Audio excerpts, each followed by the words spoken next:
가족과 협의도 없이 덜컥 땅부터 매입하셨나요? 귀농할지 기촌할지 생각도 없이 농막부터 지을 예정인가요? 사람 사귀는 일이 적성에 잘 맞지 않으신가요? 그렇다면 여러분의 귀농 기촌은 어려움에 봉착하게 될 겁니다. 오늘은 귀농 기촌 실패하지 않기 위해 반드시 필요한 이야기를 들고 왔습니다.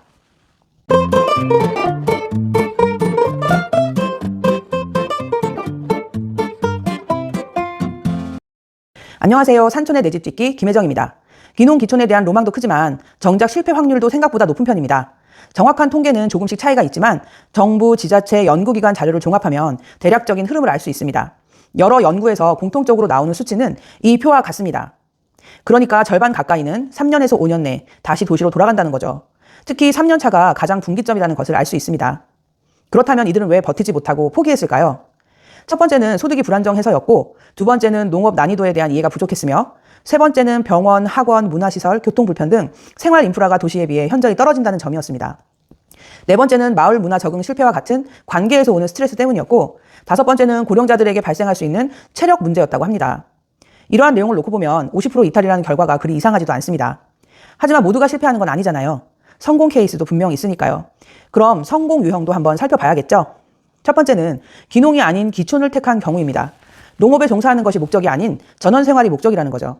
그래서 두 번째는 은퇴 후 생활의 중심을 시골로 가져온 경우, 말 그대로 전원주택, 전원생활의 목적을 둔 경우죠.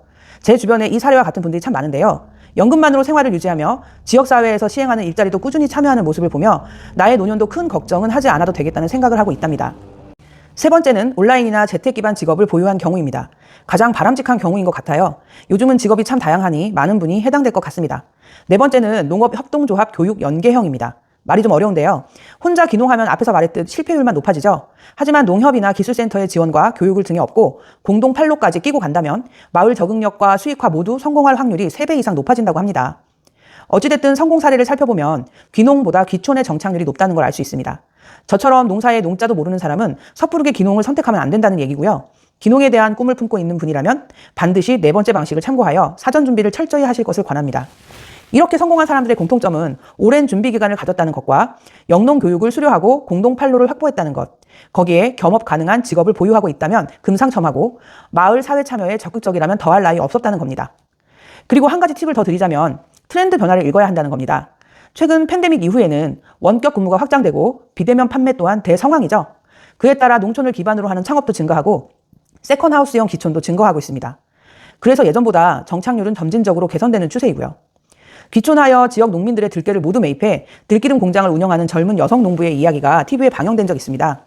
취직난에 허덕이는 지금 세대들에게 어떤 모습으로 보였을지 모르겠습니다. 막상 시골에 살아보니 힘들게 농사지어 헐값에 농작물을 팔게 되는 농민들을 보며 서로에게 득이 되는 거래가 많아지면 참 좋겠다는 생각을 했던 차라 여성 농부의 이야기가 저는 신선했고 멋졌습니다. 자, 그럼 오늘 이야기의 핵심 알려드려야죠. 귀농 기촌 후회 포인트 탑 5. 1. 예상보다 낮은 소득. 2. 마을 관계 스트레스. 3. 겨울 생활비 난방비 충격. 4. 농기계 장비 유지비 부담. 5. 자녀 교육 환경. 시골살이를 버티지 못하고 도시로 귀환한 이유와 겹치는 부분도 있습니다.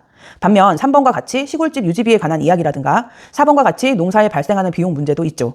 그래서 오늘 이야기의 결론은 귀농 기촌은 5년 기준 약 50% 정도가 이탈하고 그 이탈의 핵심 난관은 소득, 관계, 인프라 적응이라는 것.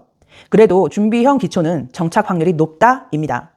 삶의 터전을 옮기는 일, 인생의 새로운 터닝포인트를 만드는 일, 결코 쉽게 결정해서는 안 되는 일입니다. 그러니 늘 신중하게 생각하고 또 생각해야겠죠? 오늘 이야기는 여기까지입니다. 저에게 제안하고 싶거나 궁금한 점 있으시면 아래 고정 댓글에 달린 링크를 클릭하세요. 꿈에 그리던 내 집을 갖게 되는 그날까지 여러분 모두 파이팅입니다.